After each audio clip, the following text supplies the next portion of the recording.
राम राम. सयाजी शिंदे यांच्या कल्पनेतून साकारलेल्या म्हसवे गावातील सह्याद्री देवराईला भेट देण्याचा विलक्षण योग आला आणि मी भारावून गेलो. अरे किती व्हरायटी लावली रे, मस्त.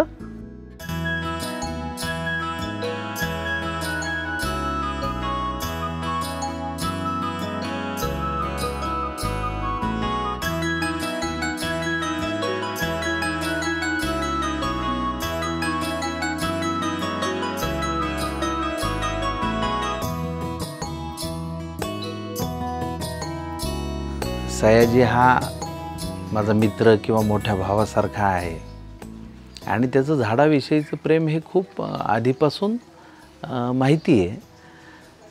पण इतक्या चांगल्या पद्धतीनं तो गोष्टी साकारेल असं आम्हालाही कल्पना नव्हती. म्हणजे त्या म्हसव्याला गेल्यानंतर 25 एकरामध्ये त्यांनी देवराई साकारलेली आहे. एवढी एवढी झाडं होती ना, इकडे कोणी गेलं सही यायचं ना, आम्ही ते मशीन घेऊन सगळे करून असे इथं बरेच उद्योग केले. तिथं आता ती सगळी झाडं बघ ना, काही काळाने इथे हिरवगार झाल्यानंतर मग साताऱ्यासाठी वैभव असणार आहे. बरोबर. ही रेअर स्पीशीज ज्या आहेत, आपण ज्या देशी संवर्धन केलेल्या आहेत, त्या तरी पुढच्या पिढीला माहित होतील ना हे काय आहे. नाही, अजून हा प्रोजेक्ट आता कसा व्हायचा ना, पण म्हणलं मग राहू द्या, आता टेक्निकल राहू द्या, पहिली झाडं जगलो. आता जे आले असे देखणे अंतर्गत रस्ता करायचा ना, वरनं जर बघितलं असं वाटलं पाहिजे का ते पेंटिंग आहे. आणि याचा एक आकार कसा केला माहिती आहे, डिझाईन. आपण ही 25 एकर जागा घेतली. 25 एकरचं डिझाईन असं आहे की मातेनं आपलं बाळ हातात घेतल्यानंतर टॉपनं बघितलं ना तर असा आकार येतो बाळ घेतल्यासारखं. म्हणजे धरती मातेनं हे आपलं असं ते होईल. म्हणजे असं याचं जे कंपाऊंड करायचं आहे ना, त्याच्यातनं अशी सिलआउट ही दिसेल एकदम, त्या बाळ हातात घेतलं गेलं असं आम्हालाही कल्पना नव्हती. म्हणजे त्या म्हसव्याला गेल्यानंतर 25 एकरामध्ये त्यांनी देवराई साकारलेली आहे. सयाजींनी स्थापन केलेली सह्याद्री देवराई ही सामाजिक संस्था, त्यानंतर पोलीस विभाग साताऱ्याचा आणि वन विभाग यांच्या सर्वांच्या सहकार्याने 25 एकरामध्ये एक खूप विलक्षण चित्र साकारतं याची खात्री पटली. आणि एक 10 वर्षानंतर इथलं चित्र कसं असेल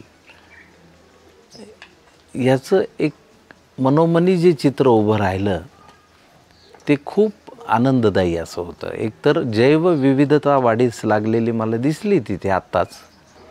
फुलपाखरं खूप आहेत, पक्षी वेगवेगळे खूप येत आहेत. ही सगळी फुलपाखरांना आकर्षित करणारी, त्यांना पाणी, बघ त्या पक्षी इथं खूप येतात ना, त्या पक्ष्यांना मग पाणी आणि आवाज बघ.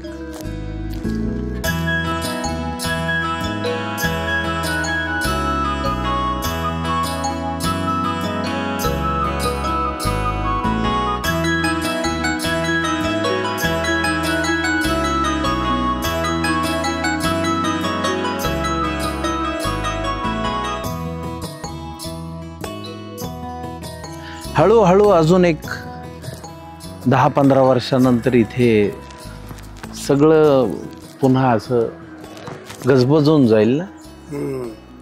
10 वर्ष चिमण्या पाखरांचं गाव. आपण नसू तेव्हा हे सगळे असो. हो, हे सगळे आहेत. 150 वर्ष 200 वर्ष अशी वाढलेली वडाची झाडं जेव्हा एखाद्या रस्त्याच्या कामात कापली जातात त्यावेळी त्यांचं काय होतं, हे कुठून आणलंय. हडपसरला एका घराला त्रास द्यायचा असेल म्हणून त्या माणसानं कापलं आणि टाकलं. तर आम्हाला कळलं, तर आम्ही म्हणलं होतं की हे आणायचं. 2022ला 26 जानेवारीला हे उभं केलंय. आणि आता हे असं तिथपर्यंत होतं. आता बघ एवढं झालंय.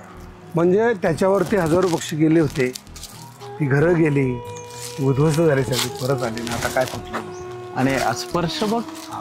आता त्या पाली फुटली ना आता. आता त्या माणसाच्या घराला त्रास होत होता, त्याच्या घरातली माणसं इथे येऊन बसले उन्हाचे. तर पहा हे किती डेरेदार झालंय.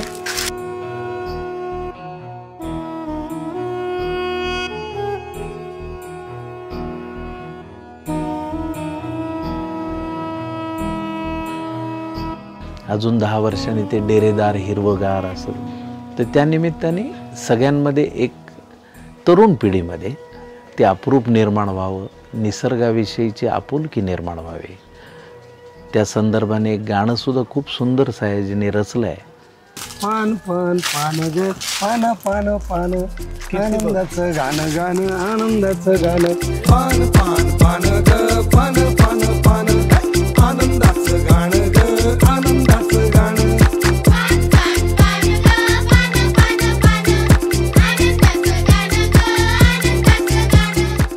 तर हे पान बघायला शिकलं पाहिजे, ती कळी बघायला शिकली पाहिजे, ती फूल बघायला शिकलं पाहिजे. त्याच्या पलीकडे आहे का लाईफ?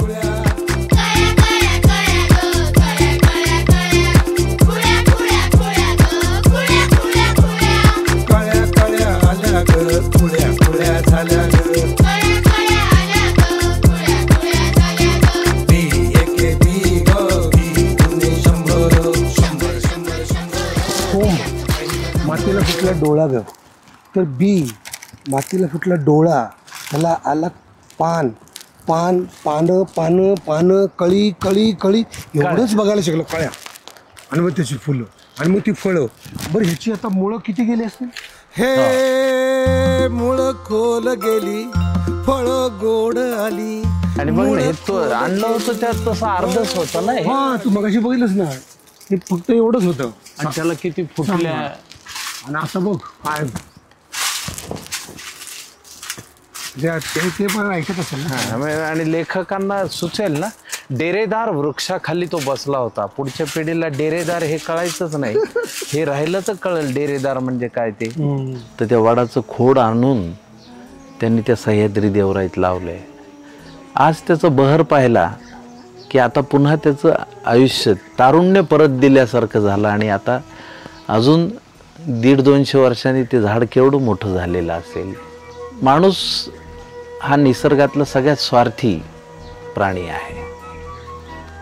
प्राण्यांकडनं पाप होत नाहीत, माणसांकडनं पाप होतात. माणसांच्या लोभापायी आपण निसर्गाचं इतकं अतोनात नुकसान केलेलं आहे. कधीतरी निसर्ग याविषयी आपल्याला जाब विचारणार नाही का? आता तो विचारू लागला. म्हणजे अमेरिकेत कॅलिफोर्नियाला 1,00,000 एकरमधलं जंगल सगळं जळून गेलं आणि अमेरिकेसारख्या महाशक्तीलाही काही करता आलं नाही.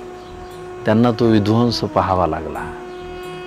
किंवा ऑस्ट्रेलियात गोल्ड कोस्टला आलेलं वादळ, चक्रीवादळ, त्यांनी जे अतोनात नुकसान झालं. निसर्ग हळूहळू या सगळ्या गोष्टींवर भाष्य करेल. झाडं चांगली झाल्यामुळे बघ त्याला कसं आपल्याला आता आपण एवढ्या उन्हाळ्याचं चालतोय पण बघ. आणि औदुंबर आहे म्हणजे पाणी चांगलं आहे या जमिनीला ना. आणि ह्याची आता 5 वर्षात तर काहीच गुरंढोरं कसं हे मातीची क्वालिटी इतकी भारी झाली आता. ते 25 एकरच्या रखरखाटी बागामध्ये आता जी झाडं दिसत आहेत, आता जे हळूहळू ते हिरवगार स्वरूप, पिंपळाचेच 3 रंग मी त्या दिवशी पाहिले आणि मी हरखून गेलो. एक पोपटी रंग होता पानांचा, हिरवा जर्द रंग होता आणि गुलाबी चॉकलेटी रंग होता. ह्या 3 पिंपळांनीच मला खूप हरखून टाकलं. वडाची झाडं असतील, औदुंबराची झाडं असतील, त्यांनी बांबूची जी झाडं लावलेली आहेत, त्यांनी गोरख चिंचेपासून वेगवेगळ्या प्रजातींची जी झाडं लावलेली आहेत. गोरख चिंच 1200 वर्ष जगते. म्हणजे हे वाढलं जगात असं होईल की याच्यामधनं बोगदा काढल्यात गोरक्ष चिंचेमधनं. बरोबर असे ते झाड आहे. आणि अशी लावली 2-4 आपण इथं. सयाजीच्या संवेदनशील मनाला हे भावलं. म्हणजे सयाजीने खूप पूर्वी आईचा वाढदिवस करताना 20 तुला केले होते आणि त्यातून ही देवराईची कल्पना त्याच्या मनात आली. आणि तो कितीतरी वर्ष त्याच्या मागे राहून अत्यंत निस्पृहतेने हे काम करतो. तो खिशातले पैसे घालून हे काम करतोय. किती सुंदर आहे बघ. हा, ते अजून 10 वर्षांनी. म्हणजे मी म्हणतो की आईच्या आठवणीसाठी लावली झाडं, तर ह्याच्याकडे बघितलं वाटणार का नाही तुला? ह्या सावलीत आहे आई. झाड झालं आई ग, आई माझी गोड ग, झाड माझी आई ग, आई माझी गोड ग. अलीकडच्या काळामध्ये आपण सातत्याने नकारात्मक बातम्या बघतो, सातत्याने गुन्हेगारीच्या बातम्या बघतो, सातत्याने हीन दर्जाच्या बातम्या बघतो. त्यामध्ये काही संवेदनशील घडतंय का? तर हो, घडतंय. मग ही देवराई पहा म्हसवेतली. वहागाव नावाचं एक गाव आहे उमरजच्या अलीकडे, तिथेही मी काल जाऊन आलो.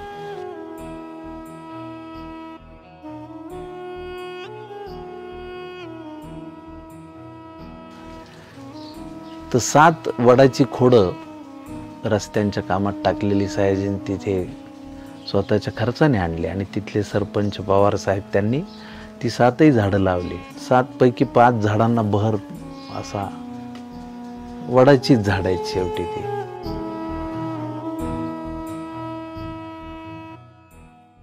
सह्याद्री देवराईच्या वतीने एक फार छान अशी योजना सुरू करण्यात आलेली आहे, वृक्ष प्रसाद या नावाची. म्हणजे आपण मंदिरात जातो, कोल्हापूरच्या अंबाबाईचं मंदिर असेल, मुंबईचं सिद्धिविनायकाचं मंदिर असेल, या मंदिरांमध्ये प्रसाद म्हणून रोपटी देण्याचा उपक्रम सह्याद्री देवराईने सुरू केलेला आहे. हा उपक्रम सर्वच मंदिरांमध्ये महाराष्ट्रातल्या जर झाला आणि त्या वृक्षाचा प्रसाद आपण जर देवाचा प्रसाद समजून जिथे जमेल तिथे लावला आणि त्याचं संगोपन केलं, तर ते खऱ्या अर्थाने देवाची सेवा केल्यासारखं आहे. या उपक्रमाला भरभरून प्रतिसाद मिळावा. आता ते तुळजापूरलाही सुरू व्हावं, शिर्डीलाही सुरू व्हावं, शनी शिंगणापूरलाही सुरू व्हावं, जिथे भाविकांची गर्दी असेल तिथे हा वृक्षप्रसाद सुरू व्हावा. यासाठी ज्यांना ज्यांना म्हणून पुढाकार घेता येईल, ज्यांना ज्यांना म्हणून सह्याद्री देवराईला संपर्क करता येईल, त्या सर्वांनी आवर्जून करावा आणि ही वृक्षदिंडी सातत्याने पुढे नेत राहावी. धन्यवाद.